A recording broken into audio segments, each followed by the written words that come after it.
بسم الله الرحمن الرحيم. اهلا بيك معايا في قناة شوط او شوط. شوف زي ما انت عايز، انت تحدد براحتك عزيزي المشاهد. النهارده مع ماتش موزمبيق وكوتيفوار. ماتش موزمبيق وكوتيفوار كان ماتش متكافئ جدا على غير المتوقع بالنسبه لي على الاقل. يعني انا كنت متوقع ان الكوتيفوار تكتسح موزمبيق، لكن ده ما حصلش لان فريق موزمبيق قوي. فريق موزمبيق قدر ان هو يصمد طول الشوط الاولاني لحد لما جه في جون في اول الشوط الثاني وانتهت بيه المباراه بنتيجه 1-0.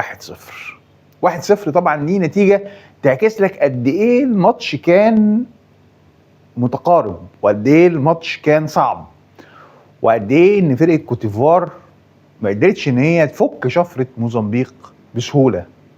معنى كده ان فرقة موزمبيق ممكن تلعب ادوار مهمة في المراحل القادمة من بطولة كأس الامم الافريقية المقامة في المغرب.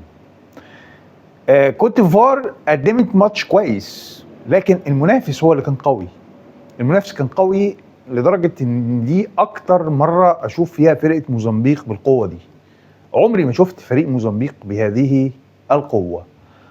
بالنسبة لعناصر الفريقين، أماد ديالو هو اللي سجل هدف كوت ديفوار، وأدى مباراة جيدة أو أدى مباراة ممتازة الحقيقة.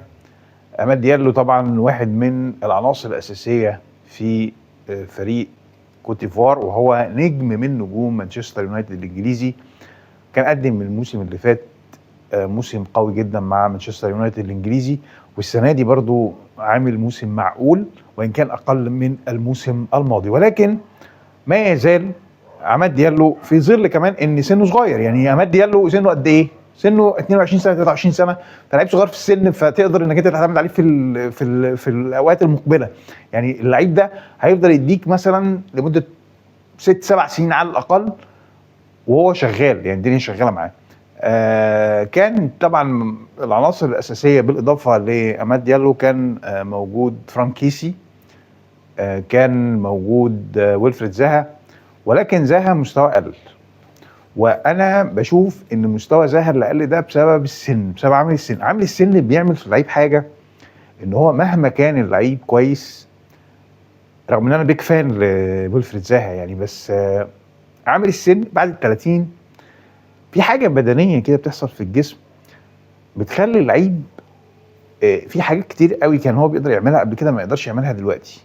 يعني انت لو انت بتتفرج على الماتش ده هتحس انه على نحو مفاجئ انه ويلفريد زاها مهارته قلت. طب هل ده ممكن يحصل؟ لعيب بعد ال 30 ممكن في اي سنه من السنين بعد ال 30، يعني السنه الاولى الثانيه الثالثه، تلاقي اللعيب ما بقاش عنده قدره على ان هو يعمل دريبلينج زي ما كان بيعمله في الاول او زي ما كان بيعمله في بدايه حياته. يعني دايما مهاره الترقيص دي مرتبطه بالسن نوعا ما، زي السرعه كده، يعني مش بتفضل طول الوقت مع اللعيب. فويلفريد زاها كان من اقل لعيبه كوت ديفوار النهارده. فرانك كيسي كان معقول، اداؤه معقول جدا. وكان في لعيب اسمه ديوماندي، اللعيب ده كان بيرقص طول الماتش.